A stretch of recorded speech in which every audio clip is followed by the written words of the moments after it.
ए दवाद जी हमारा लड़की के काहे मारा ताड़ो? ए ससुर जी मारी डांटी ना तो कई के चाटी।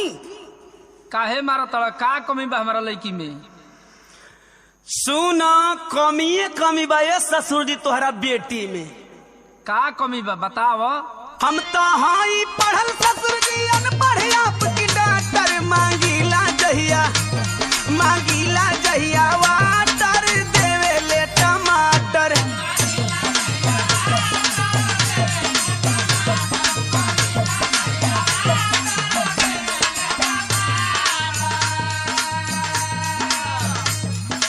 थोड़ा पढ़ के इंग्लिश बोले सीधा ना है बैंड है जो मेरा घसी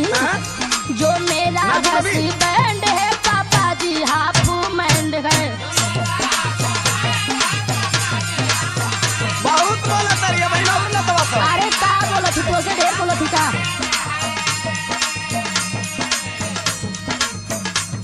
लाके देवे पाइप जब वो लाई कही के वाइफ हो।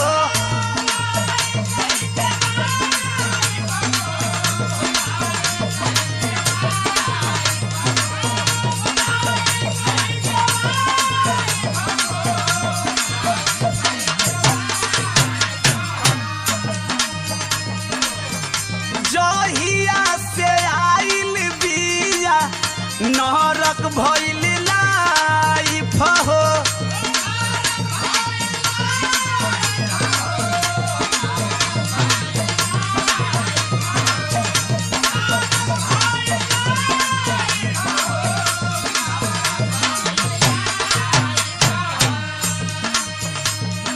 एकरे चलते फिल्म नहीं देखी हैरी पॉटर मांगीला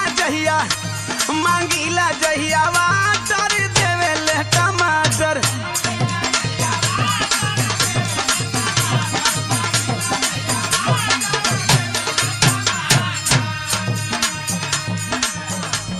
खाली अंग्रेजी में का रेला बक बक पापा।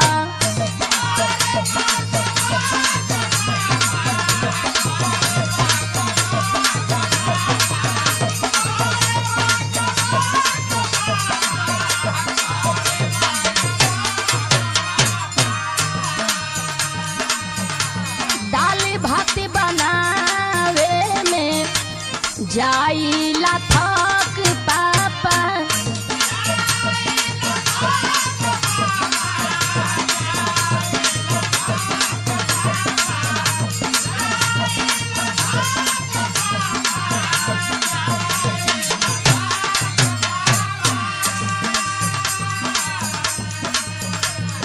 कोई ना समझाए इनको जो भी इनका फ्रेंड है जो मेरा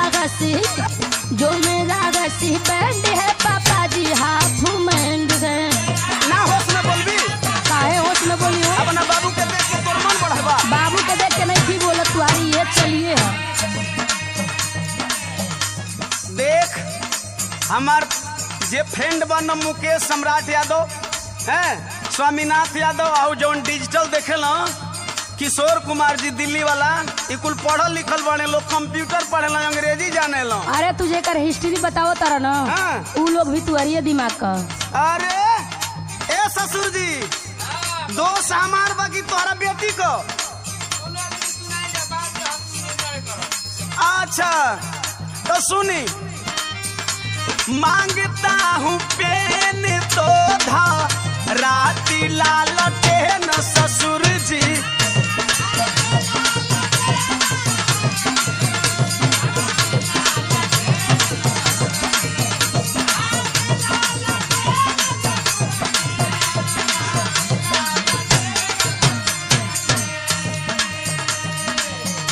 उल्टा सीधा काम कई के फेल कर दी ब्रेन ससुर